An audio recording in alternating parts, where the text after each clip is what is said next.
Ya debería poder verse. Ya vamos a empezar resolviendo las preguntas sobre ovario y trompo uterino. A ver. Bueno, ¿cuál es la característica histológica que permite identificar un folículo secundario antral de un folículo primario multilaminar? ¿No entiende la respuesta? Bueno, sería chévere si pudiesen responder. Tienen si tienen la clave. Espero un ratito.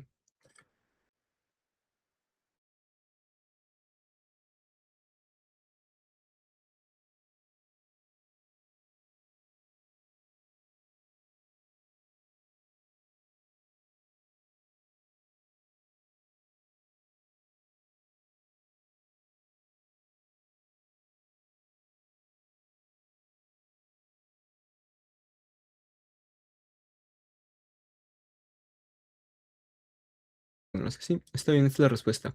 Recordemos que el ovario tiene, bueno, los folículos, mejor dicho, existen cuatro tipos de folículos. Ah, el folículo primordial, primario, secundario y terciario o de Graf, ¿está bien? El primordial se caracteriza... Ah, se dejó de compartir. Perdón, disculpen. Qué raro. Ya, ahí se logra ver. Sí, bueno, ya me sale que está. Ya, perfecto, muchas gracias por avisarme. Recordemos que hay cuatro tipos de folículo: el primordial, primario, secundario y de grafo terciario. ¿Ya? ¿Está bien? Am, el, el menos evolucionado, por así decir, el primero en aparecer es el primordial, que bueno, se va a conformar por un ovocito primario rodeado de células planas. Estas células planas, conforme van proliferando, se van a adquirir una forma cúbica, formando así un folículo primario. ¿Está bien? Este folículo primario, si solamente está rodeado por una sola capa de células de la granulosa, como se van a llamar, se denomina folículo primario unilaminar. Y conforme se agrega la segunda capa y las capas sucesivas, se denomina folículo primario multilaminar. Ahora, cuando estas células de la granulosa empiezan a secretar líquido antral, es que se van a formar dentro de estas capas lo que se denominan antros. ¿Está bien? Ahora, eso es lo que nos preguntan, eso es lo que nos están haciendo en esta pregunta. ¿Cómo diferenciamos un folículo secundario de un folículo primario multilaminar? Básicamente por la formación de cavidades llenas de líquido entre las células de la granulosa. La disposición de las células de granulosa en múltiples capas, esto se refiere a la diferencia entre el primario unilaminar del multilaminar. La presencia de una zona pelúcida bien definida alrededor del ovocito, eso se delimita en la etapa de folículo primario. La diferencia inicial de células del estroma en una teca folicular. Esta diferenciación sucede también durante la etapa de folículo primario. Pero no hay, ya debería existir uno durante el folículo secundario. Ya debería existir tanto una sola pelucia bien diferenciada, así como una diferenciación de la teca. Ahora, continuando entonces, vamos con la siguiente pregunta. También sería chévere si me pudiesen contestar. En el contexto de la esteroidogénesis ovárica, ¿cuál es la función principal de las células de la teca interna bajo la influencia de la hormona luteinizante?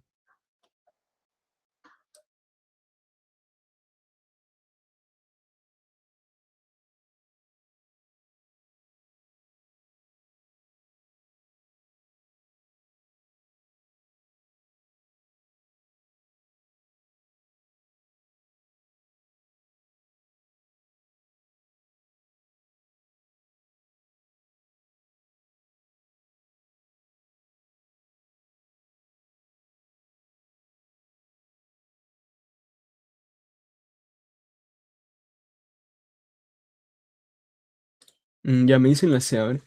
Ah, ¿Cuál es la función principal de las células de la teca interna bajo la influencia de la hormona luteinizante? Ok. Sintetizar andrógenos que servirán como precursores de estrógenos. Ajá, está bien, esta es la respuesta. Ahorita vamos a ver por qué. Secretar grandes cantidades de progesterona antes de la ovulación. La síntesis de progesterona principalmente se asocia a las células de la granulosa. ¿Está bien? a conver- Convertir testosterona en estradiol mediante la enzima aromatasa. La aromatasa más bien hace lo contrario, convierte los andrógenos en estradiol. Sintetizar andrógenos que servirán como precursores para los estrógenos Sí, esa es la respuesta. Recordemos que el folículo, aparte del ovocito primario que va a contener, también está conformado por las células de la granulosa y las células de la teca. Esa teca se va a dividir en dos, una teca interna y una teca externa. La teca interna va a ser la secretora de hormonas, va a ser una capa de células a la cual se va a especializar en la síntesis de andrógenos. Estos andrógenos, gracias a la enzima aromatasa, posteriormente se van a poder convertir en estradiol. Y bueno, la teca externa es una capa fibrosa y muscular, que bueno, no tiene células y no tiene una función con las hormonas. Ahora, bajo la influencia de la hormona luteinizante, es decir, posterior a la ovulación, lo que va a suceder es que se va a acentuar, ¿no? Su función va aumenta la síntesis de andrógenos que bueno, van a servir como precursores de estrógenos. Muy bien, nos han dicho C. El siguiente que tenemos es la pregunta 3. Tras la ovulación, ¿qué transformaciones sufren las células de granulosa para convertirse en células granuloteínicas?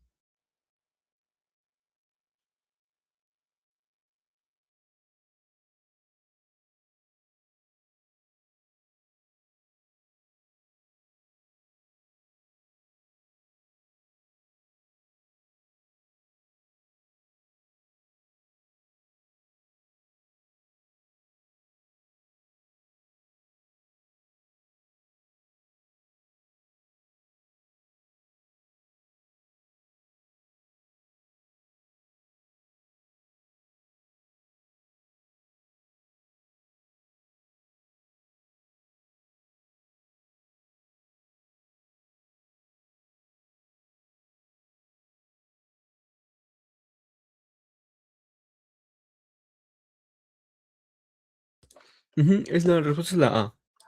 A ver, recordemos, en el día 14 del ciclo menstrual, ciclo, ciclo hormonal femenino, sucede el pico de la hormona luteinizante en el día 14. Este pico de hormona luteinizante va a inducir la ovulación, es decir, la expulsión por parte del ovario hacia las trompas uterinas del ovocito primario, del ovocito secundario ya. Ahora, este pico de LH no va a ser únicamente, su función no únicamente va a ser la expulsión del ovocito, sino también inducir a las células del folículo que se mantuvieron dentro del ovario a convertirse en el cuerpo lúteo. Ahora, como recordamos, como en la anterior pregunta les dije, este folículo está formado por ovocito, que ya se liberó posterior al pico de LH, por las células de la granulosa y las células de la teca. Entonces, gracias al estímulo de la LH, las células de la granulosa se van a convertir en células granuloteínicas y las células de la teca interna se van a convertir en células tecoluteínicas. Ahora, estas células de la granulosa, bueno, granuloteínicas ya, convertidas, van a tener la característica de que se van a aumentar de tamaño y van a volverse un poco más claras. Estas regiones más claras de la célula van a ser inclusiones lipídicas que bueno, básicamente están compuestas por colesterol, que como sabemos es precursor de la progesterona. En cambio, las células tecoluteínicas, ah, si recuerdan de su teoría, son células un poco más chiquitas que las granuloteínicas y se encuentran sobre todo en la periferia del cuerpo lúteo. Sufre una rápida división mitótica para rellenar el antro folicular colapsado. Bueno, esto no es una característica de estas células. Se transforman en células ciliadas para evitar el transporte del líquido folicular tampoco. Se convierten en células secretoras de hormonas. Migran hacia la médula ovárica por unirse a las células intersticiales. No. Las células que se mantuvieron del folículo se van a convertir en células del cuerpo lúteo, posterior al pico de LH. Por eso se llama hormona luteinizante, porque va a convertir el folículo en el cuerpo lúteo. A ver, en una, uy, perdón, en una paciente nulípara, ¿cuál es el destino histológico del cuerpo lúteo si no ocurre la fecundación? Muy bien los que han dicho en la anterior pregunta. Ahora, esta es la pregunta número 4, si no me equivoco. En una paciente nulípara, ¿cuál es el destino histológico del cuerpo lúteo si no ocurre la fecundación?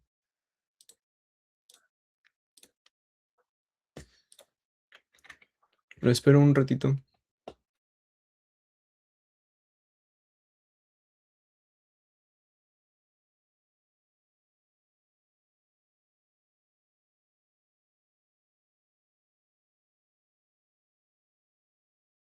Ya habrás me respondido. La respuesta es la B. Sí, muy bien. A ver, recordemos que posterior a la ovulación, se va a formar el cuerpo lúteo dentro del ovario de la mujer. Ahora, sin embargo, de forma normal, debido a una ausencia de estimulación hormonal, posterior a las 2 semanas posteriores a la ovulación, posterior a estas 2 semanas, este cuerpo lúteo va a tener que degenerar a través de un proceso llamado luteólisis. Eso es lo que debería suceder de forma normal. Es decir, posterior a la ovulación, van a pasar 2 semanas enteras donde el cuerpo lúteo se va a encontrar dentro del ovario, y posterior a ese, el cuerpo lúteo debería degenerar, es decir, frenar su producción hormonal de estrógenos y progesterona. Sin embargo, la variación se va a encontrar en el caso de que se dé la fecundación y la implantación. En estos casos, este trofoblasto, como ustedes ya han visto en embriología, va a empezar a secretar gonadotropina crónica humana. Esta gonadotropina crónica humana es lo que va a inducir al cuerpo, bueno, va a inhibir la luteólisis, es decir, va a mantener el cuerpo lúteo para que así éste pueda continuar formando hormonas. Ahora, lo que nos preguntan es, ¿cuál es el destino histológico del cuerpo lúteo si no ocurre la fecundación? Es decir, de forma normal. Involución y formación de una cicatriz tejido conectivo llamado cuerpo albicans. Expulsión a través junto con el flujo menstrual, no. Reactivación media por estrógenos, no. Transformación directa en folículos primordiales para el siguiente ciclo. No, recordemos que la cantidad de folículos primordiales está determinada al nacer. No puede aumentar esa cantidad de folículos primordiales después, así que no tiene sentido esta clave. Muy bien los que han dicho la B. A ver, siguiente. Durante la atresia folicular de folículos grandes, ¿qué estructura suele persistir y hacerse más prominente? Esto, si no me equivoco, se menciona en su teoría, pero no lo destaca mucho. A ver si alguien lo sabe, normal.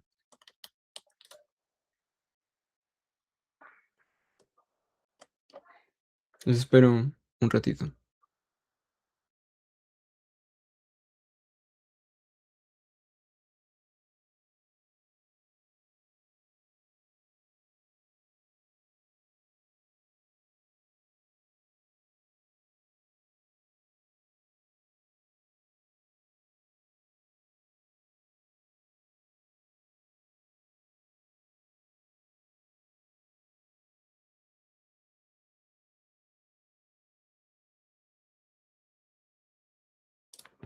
Sí, bueno, acá hay una estructura que se va a denominar la membrana vítrea, lo cual suele aparecer en los folículos atrésicos, pero de los más grandes, que básicamente es un engrosamiento de la lámina basal. El cumulóforo no es parte no es parte del folículo atrésico, y la zona pelúcida se va después de la ovulación. No se calcifica, no sucede esto. Es un engrosamiento de la lámina basal del folículo. Antrofolicular no. Acuérdense de eso nomás, es un poco atero eso. Pero básicamente es una estructura que aparece en los folículos atrésicos, especialmente los de mayor tamaño. Ahora, ¿cuál es la función primordial de las células secretoras del oviducto? También unos minutos para que contesten.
Bueno, vamos a ver.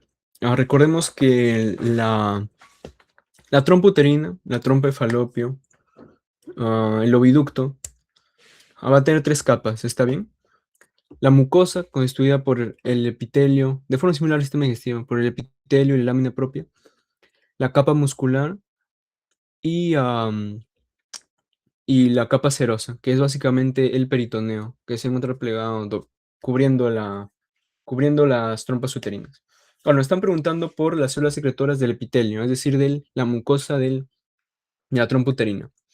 Ahora, recordemos que en este epitelio vamos a encontrar dos tipos de células ciliadas y células no ciliadas o células secretoras.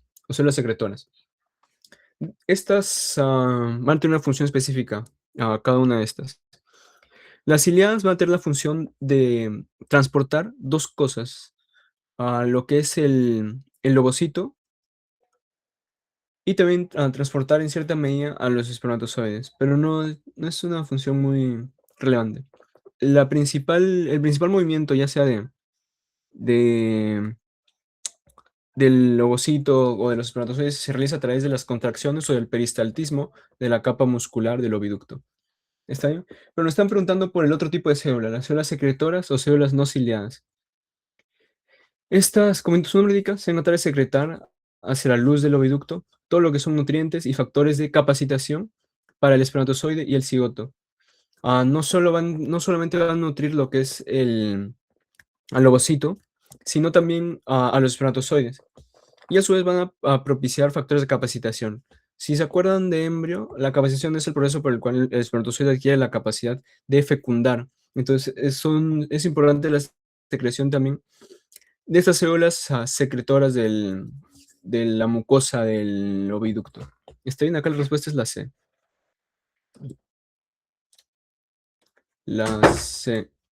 Producir hormonas esteroideas para regular la motilidad tuvárica local. Las hormonas esteroideas los sintetiza el cuerpo lúteo o, bueno, los folículos. Generar una corriente líquida, no. El transporte lo realizan principalmente las células ciliadas. Fagocitar los espermatozoides que no logran alcanzar la ampolla tampoco. Es secretar nutrientes y factores de capacitación. A ver. Si una biopsia tubárica muestra la ausencia total de células ciliadas, ¿cuál podría ser la causa hormonal subyacente?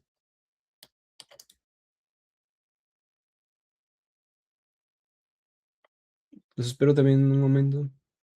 Si tienen dudas, me avisan nomás.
La C.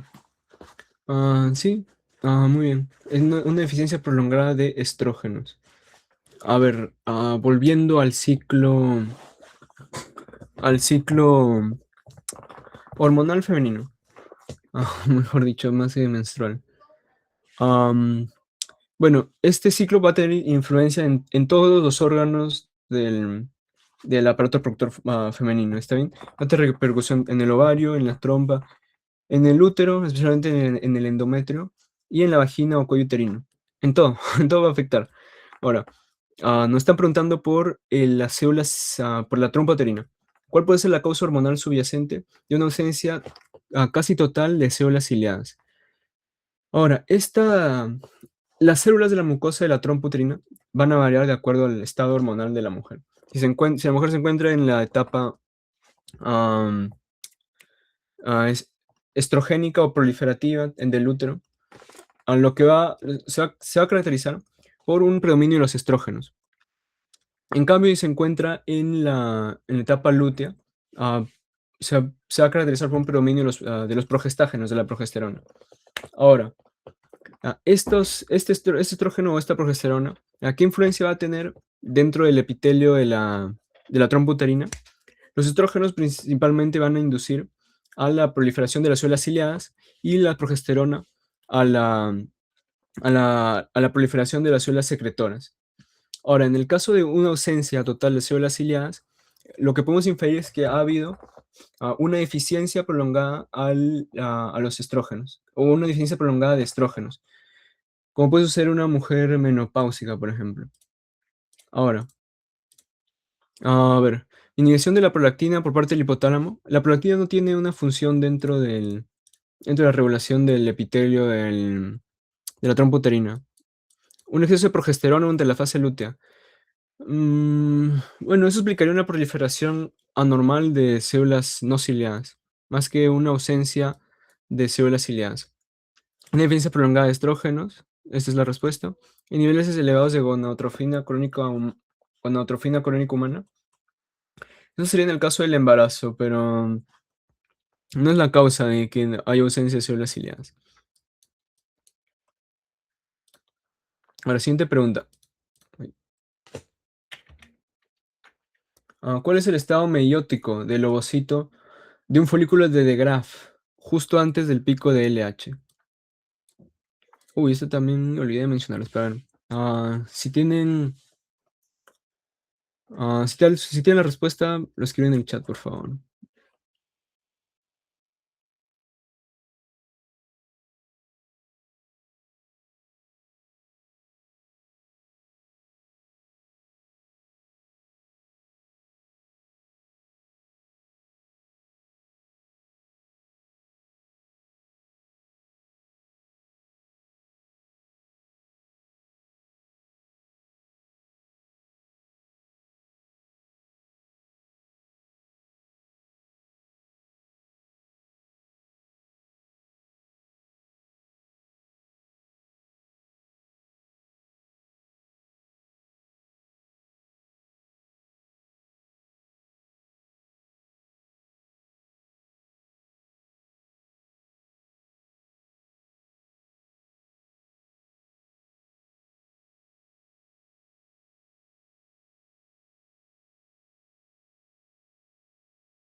Ya, bueno, me han dicho la C.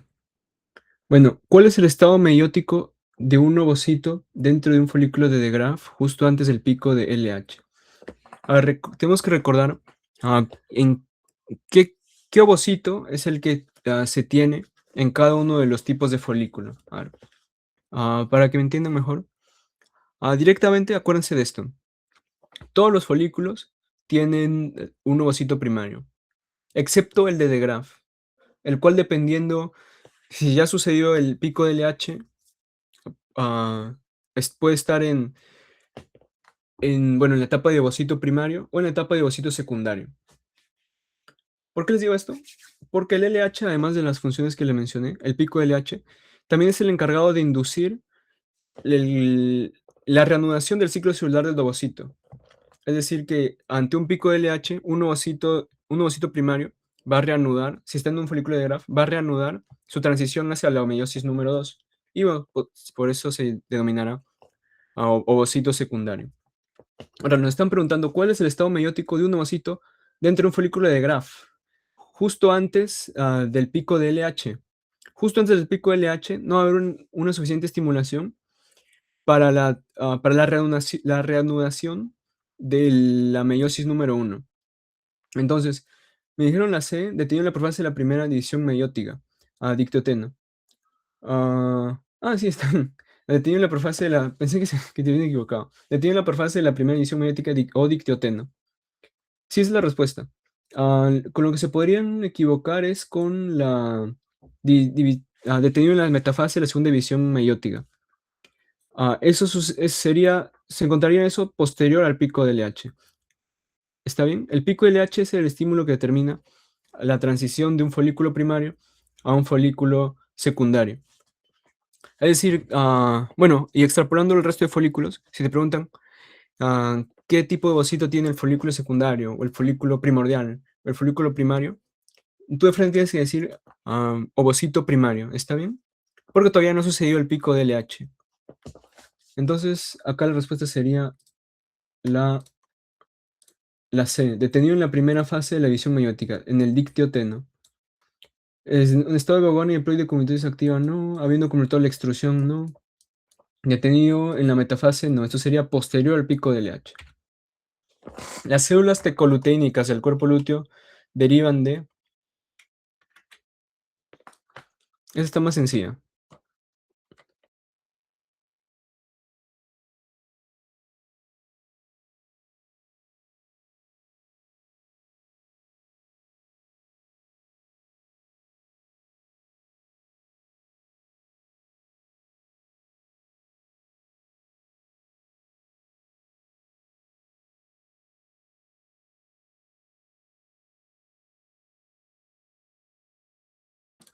Ajá, muy bien. De la teca interna. Con lo que se pueden confundir es con la teca externa. ¿Está bien? Esa teca externa no va a conformar lo que posteriormente va a formar el cuerpo lúteo. Recordemos también que no tiene células esta teca externa. Son bandas fibrosas. Son bandas fibrosas y células musculares. Ahora, uy, ya. Está en su nombre, ¿no? Tecolutínicas son las células del cuerpo lúteo derivadas de la teca. Pero no ambas capas de la teca, solamente la teca interna. Las células de la granulosa formarán las granuloteínicas. El epitelio generativo de la superficie no, células mesenquimatosas del estroma medular tampoco. A ver, siguiente pregunta. ¿Qué factor liberado por el embrión mantiene vivo el cuerpo lúteo si ocurre la implantación? Ya esto ya les dije. A ver, ¿cuál es? ¿Quién diga la respuesta? Lo acabo de mencionar. Ajá, la gonadotropina crónica humana, posterior a la implantación. A ver, ¿cuál es la disposición de las capas musculares en la pared de las trompas uterinas?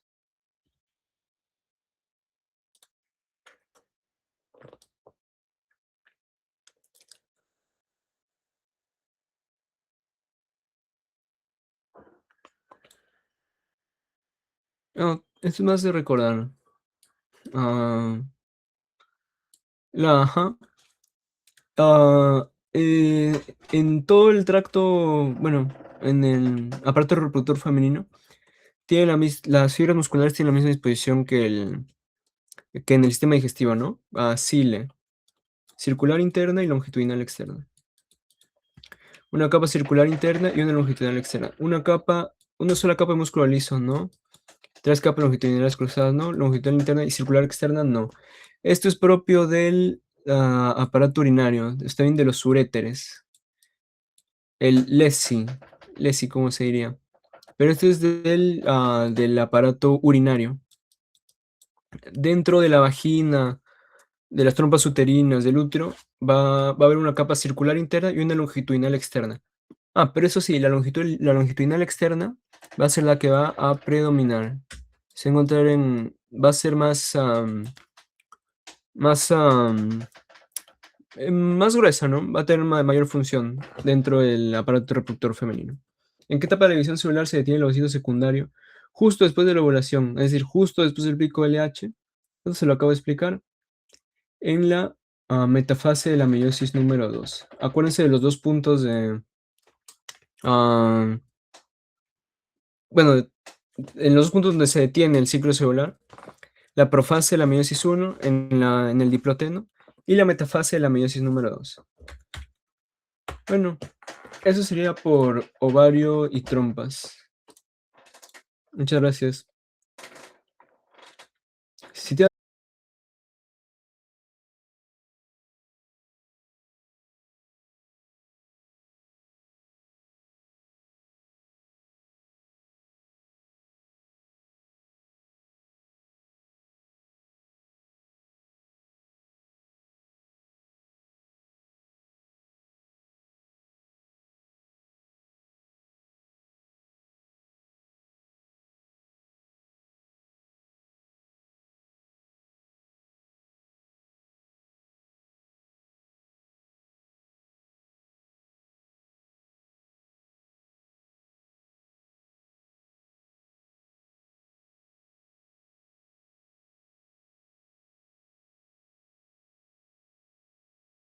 Ajá, muy bien, es la D.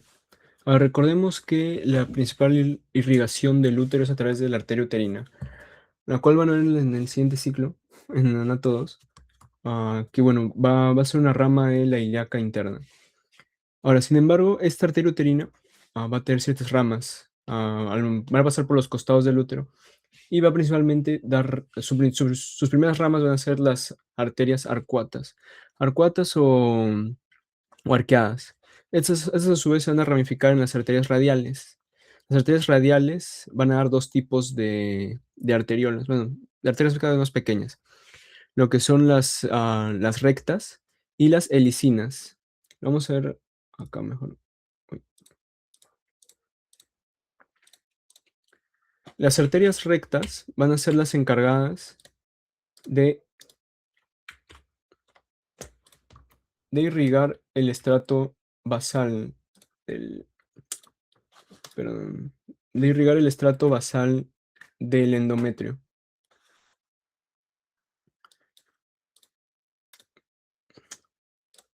Ya. Las arterias, estos dos tipos de arteriolas derivados de las arterias radiales, las rectas y las helicinas, van a irrigar diferentes partes del endometrio. Las rectas van a irrigar principalmente lo que es el estrato basal y las helicinas lo que es el estrato funcional. El estrato funcional, a través de un mecanismo que lo vamos a ver después, va a ir desprendiéndose en cada ciclo menstrual de la mujer. Sin embargo, debido a la continua irrigación por parte de las arterias rectas al estrato basal, esta parte del endometrio se va a mantener en cada ciclo menstrual. Entonces, acá la respuesta está bien lo que han dicho, la D. Al estomazarse en el miometrio para formar el arco uterino, no se encuentra en el miometrio, se encuentran en el endometrio. En el miometrio se pueden encontrar hasta las arterias radiales. Promover el flujo sanguíneo hacia el estrato funcional durante la fase secretora. Bueno, en realidad el estrato funcional está irrigado por las arterias helicinas. De generarse y regenerarse en cada ciclo menstrual, son las helicinas. Las helicinas son las que se degeneran en cada ciclo menstrual. El contexto de la miomatosis uterina. ¿Cuál es la característica patogénica fundamental de los leiomiomas? Hay una parte de la diapositiva del doctor Tulio, que si no me equivoco es el que les ha dictado la teoría. Perdón, uy, no sé por qué se dejó de... Ahí está. Ya. Eso es lo que le estaba diciendo de las arterias. Hay una parte de la diapositiva del doctor Tulio que creo que es el que dicta femenino. Que bueno, el doctor Tulio es ginecólogo, si no me equivoco. Ginecobstetra. Y les colocó una parte en su diapositiva, que es solo de miomatosis. Y bueno, como está en su diapositiva, lo he colocado. Bueno, ¿tienen la respuesta alguien? Está bien la de en la anterior.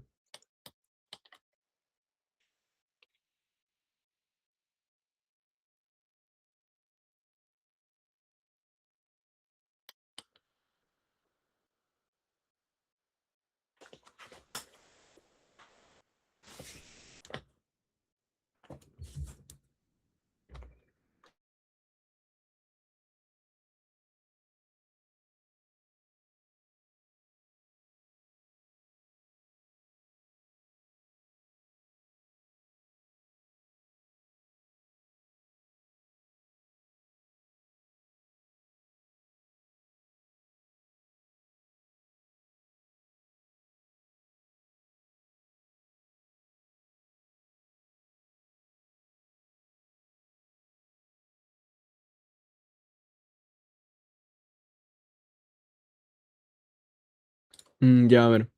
¿Son neoplasias malignas con alta tasa de metástasis peritoneal? No, la miomatosis uterina, o bueno, los leiomiomas, no son neoplasias malignas, son neoplasias benignas. Son las neoplasias benignas más comunes en mujeres y no suelen generar metástasis. Bueno, por la definición de neoplasia maligna o benigna. Su crecimiento es independiente de la influencia de estrógenos. No, el crecimiento de los leiomiomas es dependiente de las hormonas, de estrógenos y progesterona, no son independientes estos. Se originan por invasión de células del estrógeno endometrial en el músculo. No, a este fenómeno se le llama endometriosis, no es un leiomioma. La respuesta correcta es la D. Son tumores monoclonales que surgen de un solo miocito del miometrio. Son tumores benignos, acuérdense, benignos.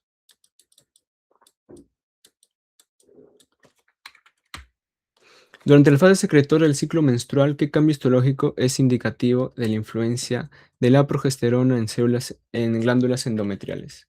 Si tienen la respuesta, normal. Esto lo ven más en práctica, en las láminas de vaquero.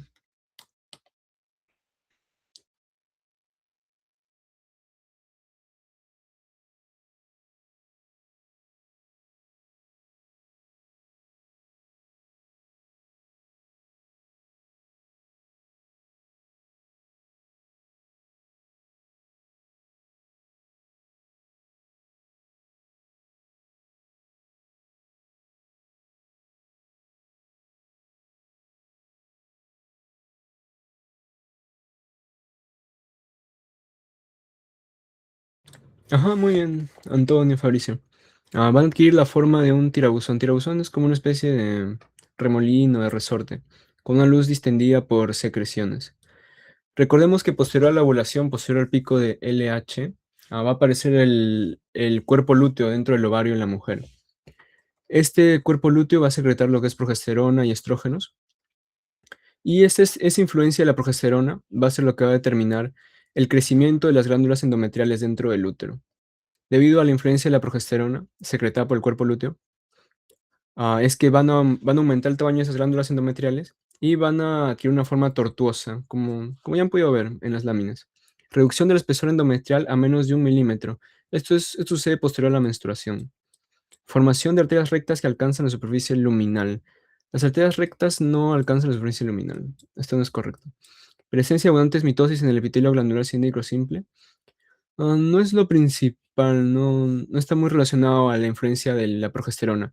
Lo principal que deben acordarse es que la progesterona va a engrosar, va a aumentar el tamaño y va a hacer que adquiera una superficie, bueno, una luz más irregular, las glándulas uterinas.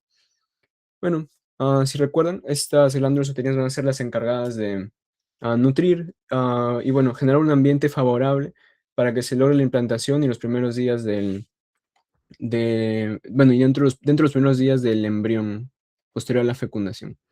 Es básicamente la función del endometrio y, bueno, del útero en general.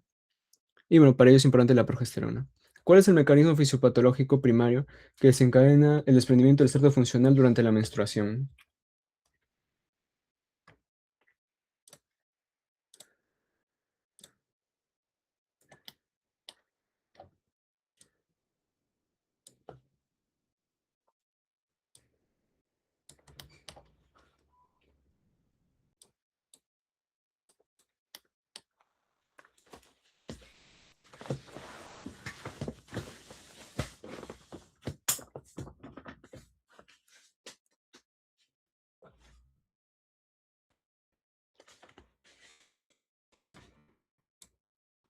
Ajá, es la C.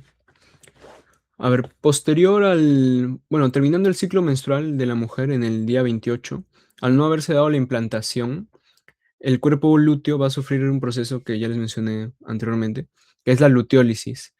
Esta luteólisis va a generar que disminuyan las hormonas, ya tanto estrógenos como progesterona. Esta disminución del estímulo de estas hormonas va a generar lo que es la isquemia de las arterias silicinas, o, bueno, arterias espirales. A diferencia de las rectas, que siempre se va a mantener irrigando el estrato basal, el estrato funcional va a sufrir de isquemia. ¿Está bien? Y ese es el principal mecanismo por el cual se desprende el estrato funcional durante la menstruación. Degeneración hialina de las fibras de colágeno del miometrio, no.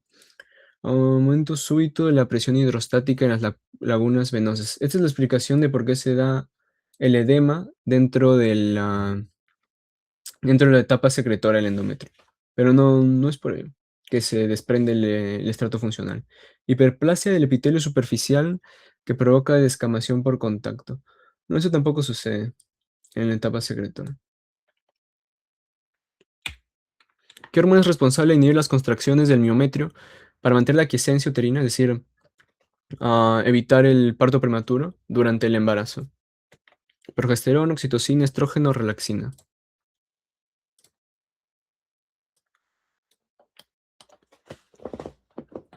Si tiene la respuesta, la pueden mandar. Muy bien los que dijeron la C en la anterior.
Bueno, aquí hay dos respuestas, la A y la C. La principal es la progesterona. La progesterona va a tener una acción principalmente a través de la reducción de los receptores de oxitocina. Esta oxitocina es la que se va a liberar a final del parto para inducir la contracción del miometrio.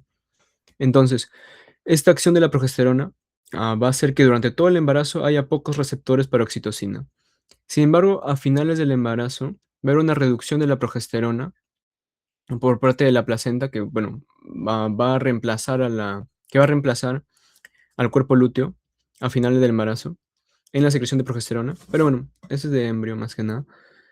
Al disminuir los niveles de progesterona, va a hacer la, ah, que se induzca el parto a través de una mayor expresión de receptores de oxitocina.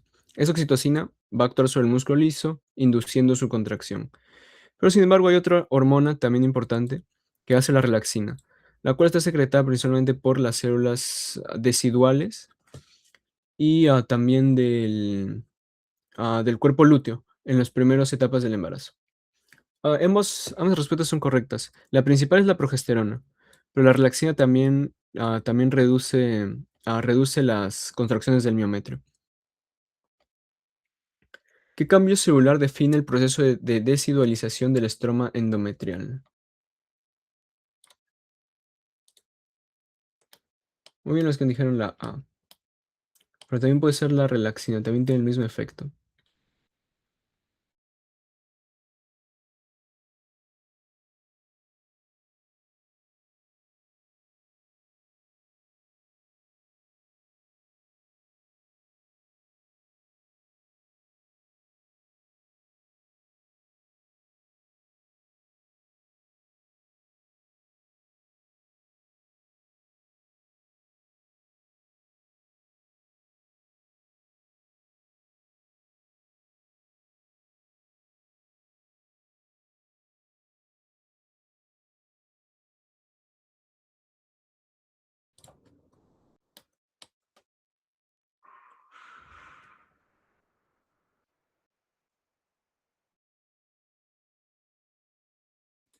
Esto es de la unidad pasada de embrión. Acá la respuesta es la A. Transformación de fibroblastos en células grandes, pálidas y ricas en glucógeno. Esto es importante para la nutrición del futuro, bueno, del embrión para su implantación, de las etapas, donde se las primeras etapas del embrión. Acortamiento de las arterias espirales para evitar hemorragias. El proceso de desidratación no se refiere a esto. Imaginación del epitelio superficial para formar glándulas tubulares ramificadas. Esto es más la etapa proliferativa, donde se empiezan a formar las glándulas de nuevo, posterior a la menstruación. infiltración masiva de neutrófilos y linfocitos en la fase proliferativa. Eso tampoco. La desidualización es básicamente la transformación de los fibroblastos en células mucho más grandes que, no sé si se acuerdan, más pálidas y bueno, por las vesículas de glucógeno que van a presentar. Esto también estaba en la diapositiva del doctor Tulio. Bueno, no tiene mucho que ver con histología, pero bueno, clínicamente, ¿cómo se define un prolapso de órganos pélvicos de grado 4? Si lo han leído, chévere. Si tienen la respuesta, la mandan también.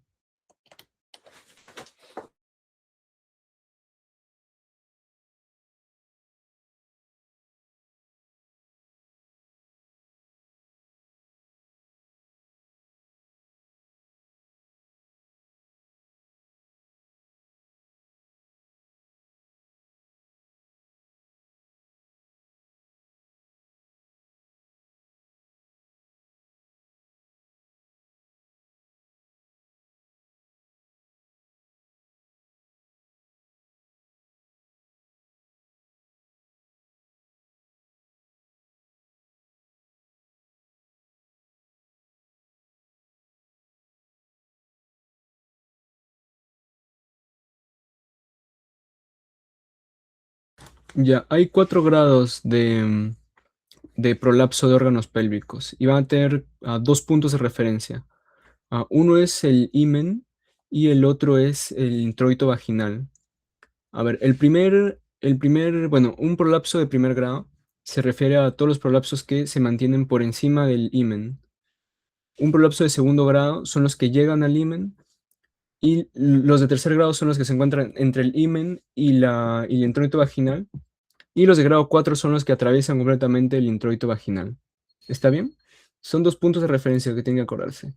El himen y el introito vaginal. Dependiendo de en qué región se encuentren, el prolapso de los órganos pélvicos, se va a terminar como primer grado, segundo grado, tercer grado y cuarto grado. Nos están preguntando por cómo se define un prolapso de órganos pélvicos de grado 4. El segmento descendido atraviesa completamente el introito vaginal. Obstrucción de las areolas uterinas por compresión extrínseca, esto no está relacionado. Atrofia del endometrio tampoco. Por falta de estrógenos, ¿no? Presencia de una masa palpable que no llega al nivel del himen. Eso sería un prolapso de grado 1. ¿Está bien? Si llega al nivel del himen, sería de grado 2. Y se encuentra entre el himen y el introito vaginal de grado 3. Y si se extruye completamente por el introito vaginal, es de grado 4. ¿Qué estructuras embrionarias participan en la formación del tercio superior de la vagina y el útero? Esto también el doctor Tulio lo ha colocado, aunque es de embrio. Esto sí es de puro embrio. Pero también es de esta unidad. Así que es de esta unidad de embrio. Así que sería chévere que se acuerden. Es del tema de urogenital. Muy bien con la B. Hoy voy a borrar acá.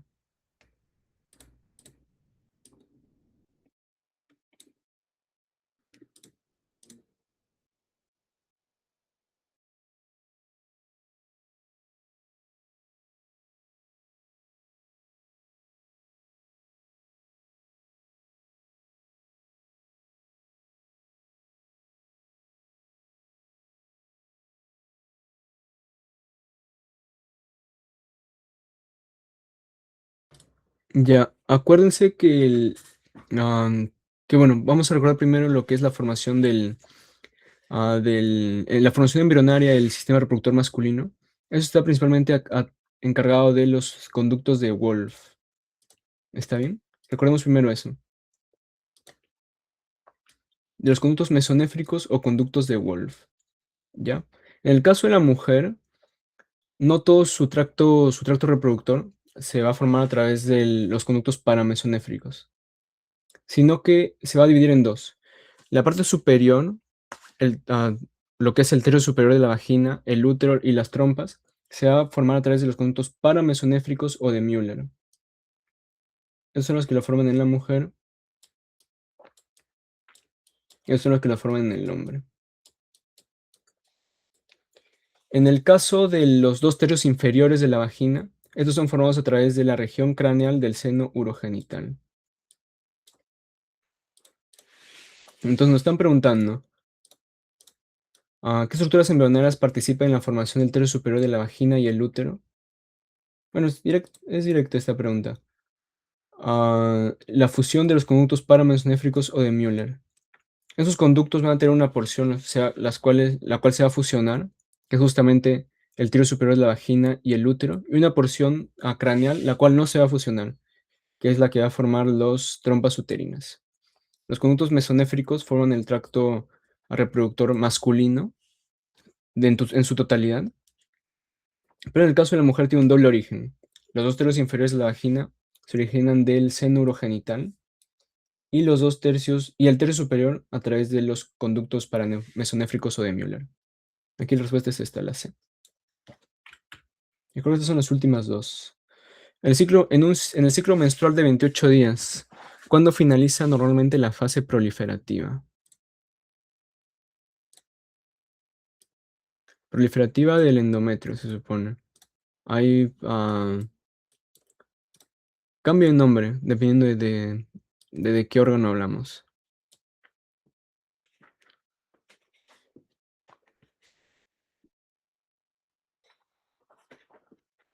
Ajá, muy bien, la A. Un día después de la ovulación, en el día 15. Se prolonga un poco más. ah, por ejemplo, posterior a la ovulación es que empieza directamente la etapa lútea. Sin embargo, aún se mantiene el endometrio en etapa proliferativa.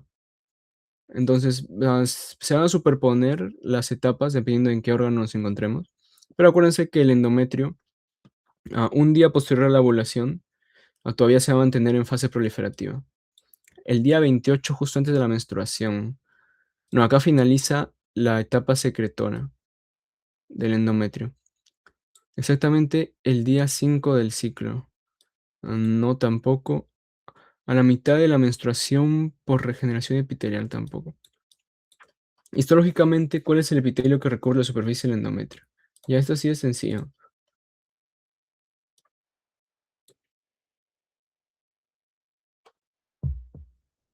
La superficie del endometrio.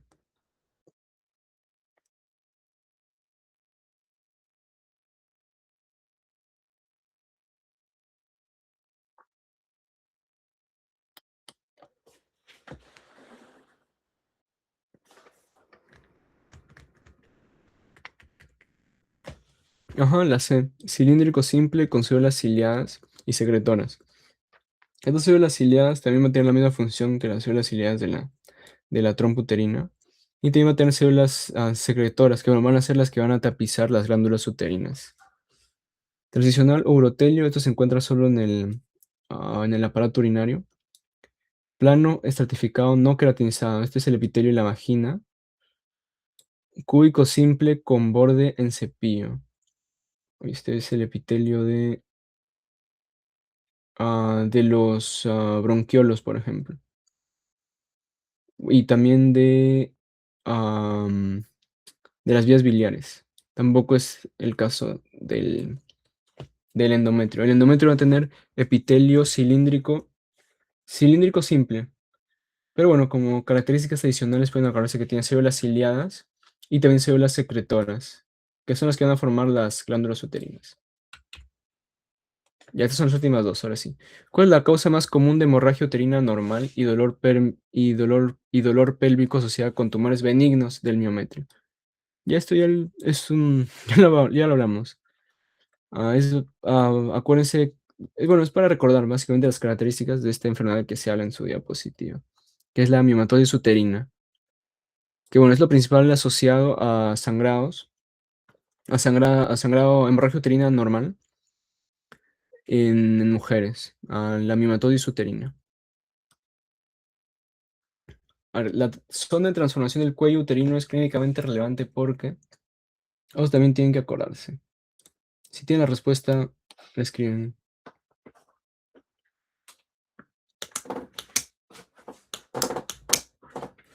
Ajá. Es el lugar donde ocurre con mayor frecuencia la displasia y cáncer de cuello uterino. Contiene células madre que regeneran el endometrio basal. No, no empieza acá. Está en cualquier lugar del endometrio. Es el punto de inserción de los ligamentos anchos y redondos. Bueno, los ligamentos, el ligamento redondo lo van a ver, sus inserciones lo van a ver en anato, pero los ligamentos anchos básicamente son el peritoneo que se va a plegar por encima del útero, y los ligamentos redondos van a insertarse en el útero, no acá en el cuello uterino. El que se inserte en el cuello uterino pueden acordarse del ligamento cardinal, ese sí se inserta en el cuello uterino. Es la única zona del útero que secreta relaxina durante el parto. No, también los secretan el cuerpo lúteo y las células deciduales. Bueno, eso sería todo por mi parte. Si tienen alguna duda sobre útero, me pueden preguntar normal. Creo que es el último repaso de hoy. Muchas gracias por participar, por estar atentos. ¿Tienen alguna pregunta? Normal, estoy acá un rato.